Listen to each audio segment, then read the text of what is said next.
Olá, meu nome é Alceu e vou apresentar para vocês o trabalho desenvolvido durante meu mestrado com a professora Sandra Ávila. O nosso trabalho lida com o contexto de câncer de pele, e essa doença já é um desafio de saúde pública. Por hora, uma pessoa morre de melanoma, o tipo mais agressivo de câncer de pele. O diagnóstico precoce é crucial para o tratamento do melanoma, uma vez que a taxa de sobrevida em 5 anos dos pacientes cai vertiginosamente conforme o estágio em que o diagnóstico é feito. Pesquisadores vêm investindo esforços para criar uma solução de triagem automatizada para possibilitar que pacientes em risco cheguem a dermatologistas ainda em estágios iniciais da doença. Atualmente, o estado da arte para a classificação de lesões de pele são técnicas de Deep Learning, fazendo uso de redes neurais convolucionais. De forma resumida, gostaríamos de aprender os parâmetros de uma função que nos leve dos pixels da imagem até uma probabilidade da lesão ser maligna ou benigna. Para aprender esses parâmetros, a rede precisa ver milhares de exemplos anotados e, no contexto médico, obter essas imagens é muito custoso, pois dependem de um grande esforço de especialistas. Em um recente trabalho do nosso grupo de pesquisa, foi verificado que a quantidade de dados é o fator com maior influência na performance das redes, explicando 46% na variação do desempenho. Esse trabalho de mestrado focou nos dados, enquanto a maioria da comunidade está focada em modelos.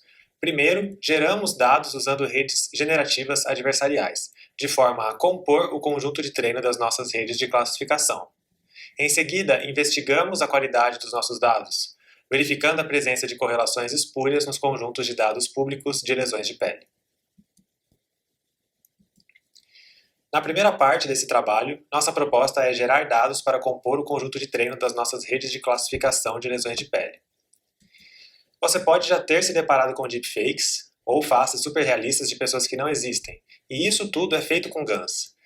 As GANs são redes especialistas em gerar dados. Para isso, esse framework usa duas redes neurais, o gerador, que aprende a transformar a entrada em uma imagem sintética, enquanto o discriminador recebe imagens reais e as imagens geradas, tentando aprender a diferenciar esses dois conjuntos. O treinamento dessas duas redes é feito simultaneamente e de forma competitiva, com o gerador tentando enganar o discriminador de forma que ele não consiga diferenciar imagens reais e falsas. Na literatura das GANs, em 2018, a grande maioria dos trabalhos investia em geração de imagens de baixa resolução, até 64 por 64 pixels. Porém, para o problema de geração de imagens de lesões de pele, precisamos que as imagens geradas sejam de alta resolução para que elas possam conter as informações, as características, detalhes que diferenciam lesões malignas de lesões benignas. Naquele momento também começando a surgir GANs que trabalham com alta resolução, como o trabalho PGAN e também o Pix2Pix HD, que são os dois trabalhos que são explorados nesse trabalho de mestrado. Nossa principal contribuição é modelar o conhecimento sobre lesões de pele para o processo generativo das GANs. Para isso, a gente usa mapas semânticos e de instâncias baseados em atributos hematoscópicos. Os atributos hematoscópicos são padrões visuais que aparecem nas lesões de pele e são extremamente utilizados por especialistas no diagnóstico de melanoma. Parte dos nossos dados vem anotado com essas 5 anotações que vocês veem no slide. Na primeira parte do nosso pipeline temos a entrada dos dados, onde temos as imagens reais e os mapas semânticos e de instância que são criados a partir dos atributos hematoscópicos. Em seguida, esses mapas alimentam o gerador, que aprende a transformar os mapas em imagens sintéticas de lesões de pele.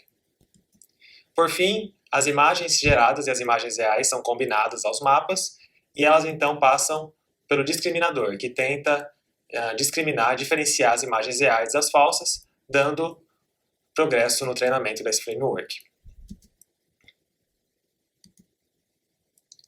Essas são as bases de dados usadas no treinamento das GANs. A Pix2Pix HD usa apenas os dados que contêm a notação quanto aos atributos hematoscópicos, enquanto a PGAN e a DCGAN usa um conjunto maior por não depender dessa notação. Temos aqui as imagens geradas e uma imagem real para comparação. Na primeira linha temos a imagem toda e na segunda um zoom para que possamos analisar os detalhes. Qualitativamente, é possível verificar a melhora muito significativa em termos de qualidade das nossas soluções, em relação a DCGAN, que era o método mais utilizado na literatura naquele momento. Essas são as imagens geradas com o nosso método a partir de mapas novos, que não foram usados durante o treinamento, e a gente pode ver que o nível de detalhe continua altíssimo. Quando usamos as imagens reais e as imagens sintéticas para o treinamento das redes de classificação, obtemos uma melhora de 1 ponto percentual no AUC com significância estatística, observada pelo p-value. Nós também avaliamos as imagens geradas através de métodos de explicabilidade, que tentam dar uma visão da rede sobre as imagens geradas.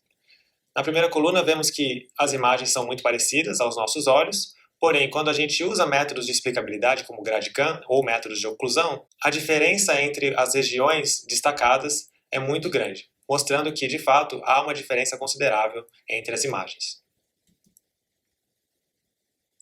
Nessa segunda parte, investigamos os vieses em bases de imagens de lesões de pele.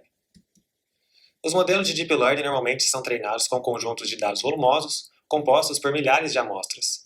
Observando amostras de carros em diferentes conjuntos, vemos que, apesar de pertencerem à mesma classe, eles carregam características específicas do conjunto de dados a que eles pertencem.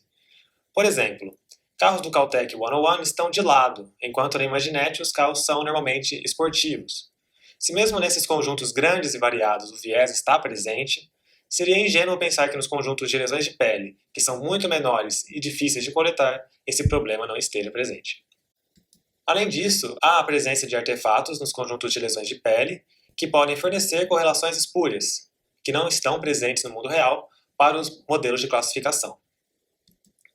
A presença de viés nas bases de dados pode levar a dois problemas graves. O primeiro é a incapacidade da rede de se aproveitar de correlações úteis, como padrões utilizados por especialistas, nesse caso, atributos hematoscópicos, e o segundo é a exploração de correlações espúrias, como a presença dos artefatos mostrados anteriormente, para conseguir performances infladas que não se traduzem em poder de generalização.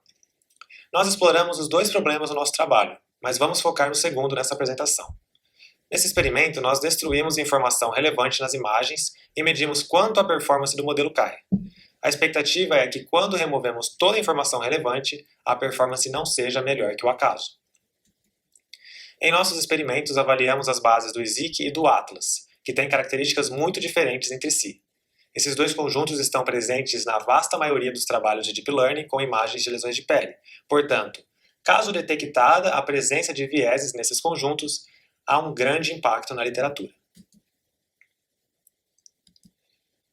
Cada linha desse slide corresponde a um experimento, portanto a gente treina e testa com esse tipo de imagem.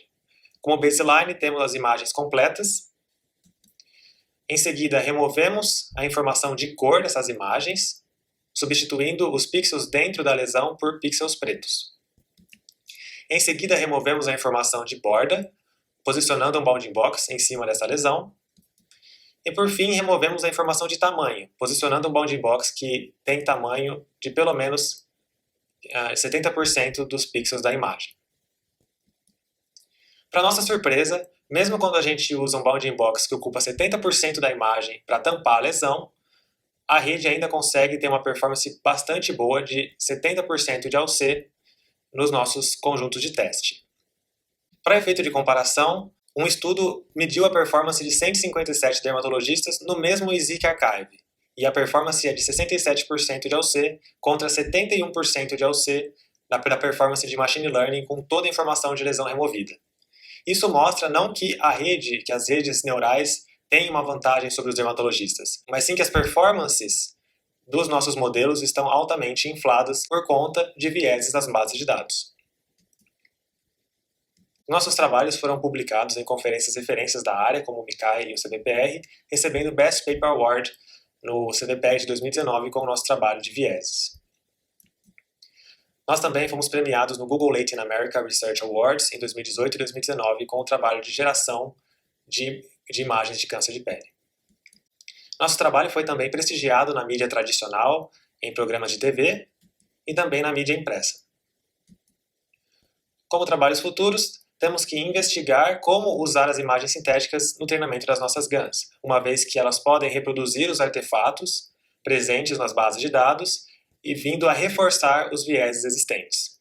Porém, se elas forem utilizadas da maneira correta, elas podem também ser usadas para remover tais artefatos. Nossos códigos, dados e artigos estão disponíveis nos links do slide e eu agradeço a atenção de todos. Muito obrigado.